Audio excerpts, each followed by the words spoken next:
কষ্টটা আমি মাইনা নিতে পারতাছি না।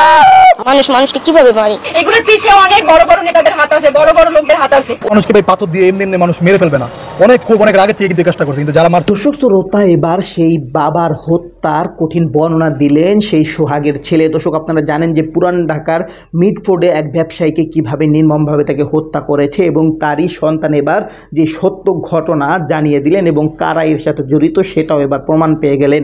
দর্শক, আজকে ভিডিও খুব ইম্পর্টেন্ট ভিডিও, যার কারণে সম্পূর্ণ ভিডিওটা না টেনে দেখতে চেষ্টা করবেন। তো কথা না বাড়িয়ে চলুন আমরা ভিডিও মূল আচরণ চলে যাই। ভিডিও মূল আচরণ চলে যাওয়ার আগে আপনার কাছে আমি ছোটো করে একটু, আপনি প্রত্যেক মুহূর্তের আপডেট পেতে চাইলে অবশ্যই চ্যানেলটি সাবস্ক্রাইব করে দেবেন এবং পাশে থাকা বেল আইকনটি ক্লিক করে দেবেন, তাহলে প্রত্যেক মুহূর্তের আপডেটগুলো সবারই পৌঁছবে আপনার কাছে। দর্শক, কথা না বাড়িয়ে চলুন আসলে ঘটনাটি তাহলে বিস্তারিত দেখে আসি। মানুষ এভাবে মারে আমি জানি না। আমার সন্তান এতিম করে দিল আমার হাজবেন্ড। এরকম করে মানুষকে কিভাবে মারে, পাথর দিয়ে, ওরা ফুটবলের মতো লাথিতে কোথায় দিয়েছেন, ওর কাপড় ছিল না শরীরে। ওরা কি মানুষ? ওরা কি কোনো মানুষ ছিল? এরকম করে কিভাবে মানুষ মারলো? আমি সরকারের কাছে আমার স্বামীর হত্যার বিচার চাই, ওদের এরকম ফাঁসি চাই। আর কোনো মানুষ যাতে স্বামী হারা না হয়, আর কোনো সন্তান হারা না হয়। আমার ছেলে মেয়ের এতিম করছে। আমার এই ছেলে মেয়ে আমি এখন কোথায় দাঁড়াবো? আমার ছেলে মেয়ের ভবিষ্যৎ, লেখাপড়া, আমার মেয়ের বিয়ে কে দিবে? আমি যেগুলো কোথায় যাবো? আমি সরকারের কাছে একটা দাবি, আমার হাজবেন্ডের বিচার চাই, আর আমার ছেলে মেয়ে নিশ্চয়তা চাই, ওদের ভবিষ্যৎ চাই। পাথর দিয়ে কিভাবে নিষ্ঠুরের মতো আঘাত করছে, পাথরটা দিয়ে মুখ এখান দিয়ে থেতলিয়ে দিছে, ছুরি দিয়ে এখানে আঘাত করছে, এখান দিয়ে আর গুলিও মারছে একটা। বাবার সাথে অনেক ভালো সম্পর্ক আছিল, একদম বন্ধুর মতো। আর বাবাকে আমি জিজ্ঞেস করছি কি হয়েছে, বাবা বলছে কি যে আমার কাছে তোরা চাঁদা চাইতেছে। আবার বাবা বলতেছে কি আমি সৎ ব্যবসা, আমি কি জন্য ঘুষ দিয়ে ব্যবসা করবো? এটা আমার ব্যবসা, আমি ঘুষ দিয়ে ব্যবসা করতে পারবো না।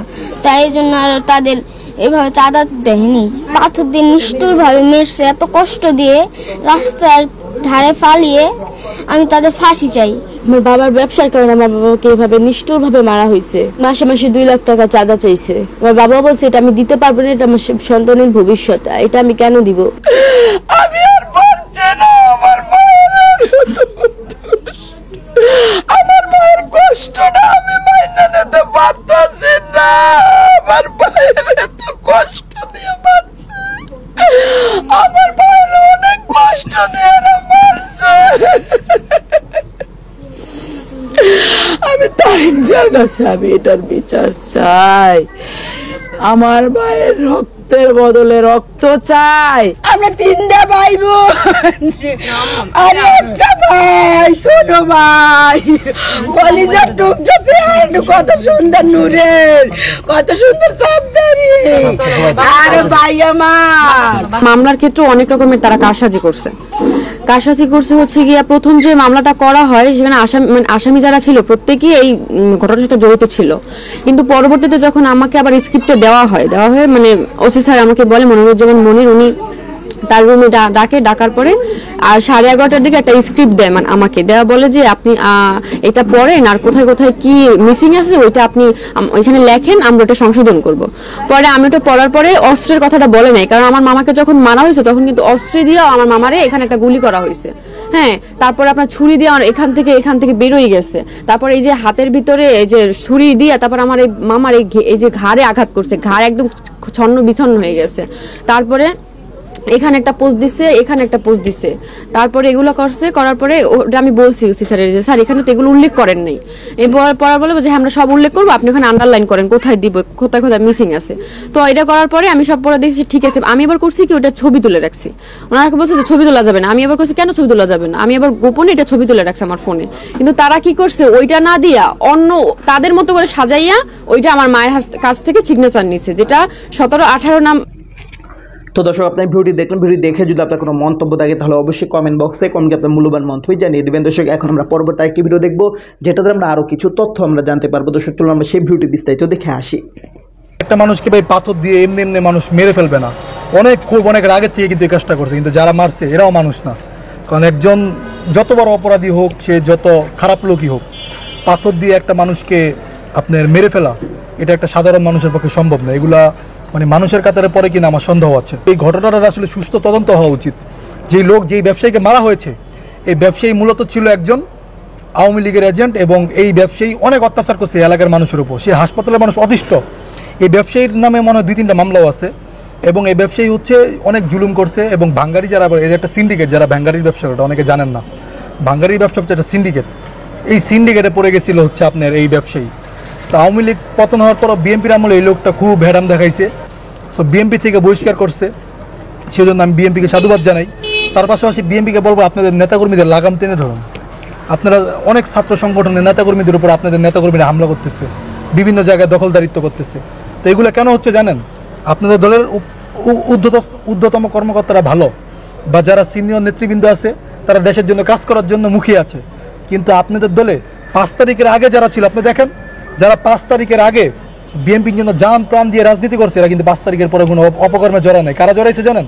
5 তারিখের পরে যারা ছাত্রলীগ, আওয়ামী লীগের লোক যারা বিএনপিতে জয়েন দিয়েছে, এরাই কিন্তু এই কাজটা করছে। এরাই আপনার দেখেন বিএনপিতে ঢুকা বিভিন্ন জায়গায় হত্যা করতেছে, মানুষকে মারতেছে, চাঁদাবাজি করতেছে, নাম পড়তেছে বিএনপি। তো এই জায়গাটা থেকে আমার মনে হয় যে তারেক রহমানের দেশে আসা উচিত। একজন লিডার সে দেশের বাইরে বসে বসে বক্তব্য দিচ্ছে। ভাই, একজন অভিভাবক না থাকলে, যে আমার বাবা মা যদি দেশে না থাকে, আমি তো উগ্র হয়ে যাব, আমি বিভিন্ন ক্লাবে যাব, বারে যাব, উচ্ছৃঙ্খল জীবনযাপন করবো।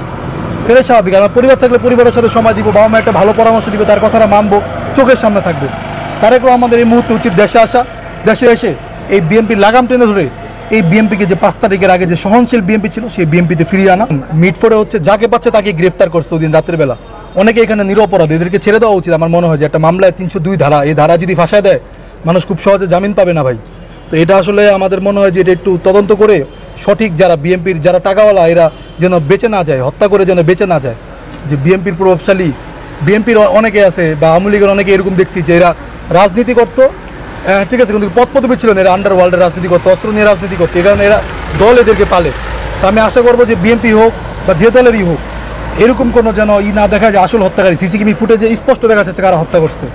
তো ফুটেজ দেখে যারা আসল হত্যাকারী তাদেরকে যেন চিহ্নিত করে গ্রেপ্তার করা হয়, এবং যারা নিরপরাধ আসলেই আশেপাশে ছিল, বেচারারা ভয়ে হয়তো ভিডিও টিডিও করছে, ভয়ে হয়তো আগাইতে পারে নাই, তাদেরকে ছেড়ে দেওয়া হোক। অসংখ্য মানুষকে আপনারা মিথ্যা মামলা ধরে নিয়ে আসছেন, আসল অপরাধীরা এখন পর্যন্ত ধরা পড়ছে কিনা আমি দেখি নাই। আমি একটা কথা একটু বলতে চাই, সেটা হচ্ছে আওয়ামী লীগের অসংখ্য লোক নিজের যান বাঁচানোর জন্য হোক, মামলার থেকে বাঁচার জন্য হোক, 5 তারিখের আগে দুনিয়ার মানুষকে হত্যা করছে, দুনিয়ার মানুষের চাঁদাবাজি করছে, দুনিয়ার মানুষকে আপনার মনে করেন ডিস্টার্ব করছে। এরা বিএনপিতে যোগ দিচ্ছে খুব সুন্দরভাবেই। সো এদেরকে মনে হয় যে একটু চিহ্নিত করে, এদের অনেক ছবি আছে, আপনারা চিহ্নিত না করে বিএনপির অনেক তৃণমূলের নেতাকর্মীরা চিন্তা করতেছেন আওয়ামী লীগ আসলে মানে একটু শক্তিশালী আমাদের দল হবে, এরকম না। বিএনপির যে লোক আছে এই লোক দিয়ে আপনারা দল চালান, এটাই আপনাদের জন্য ভালো হবে। এবং এই আওয়ামী লীগকে আপনারা যতদিন পর্যন্ত বিতাড়িত করতে না পারবেন আপনাদের দল থেকে, আপনাদের দলকে একদম মানুষের কাছে বিতর্কিত করবে। এবং এই উপদেষ্টারা অনেকেও বা এই অনেক ছাত্রর। তো দর্শক, আপনারা সম্পূর্ণ ভিডিও দেখলেন। সম্পূর্ণ ভিডিও দেখে যদি আপনার কোনো মন্তব্য থাকে, তাহলে অবশ্যই কমেন্ট বক্সে আপনার মূল্যবান মন্তব্য জানিয়ে দেবেন। দর্শক, কথা বলতে বলতে আমরা ভিডিও শেষ পর্যন্ত চলে এসেছি।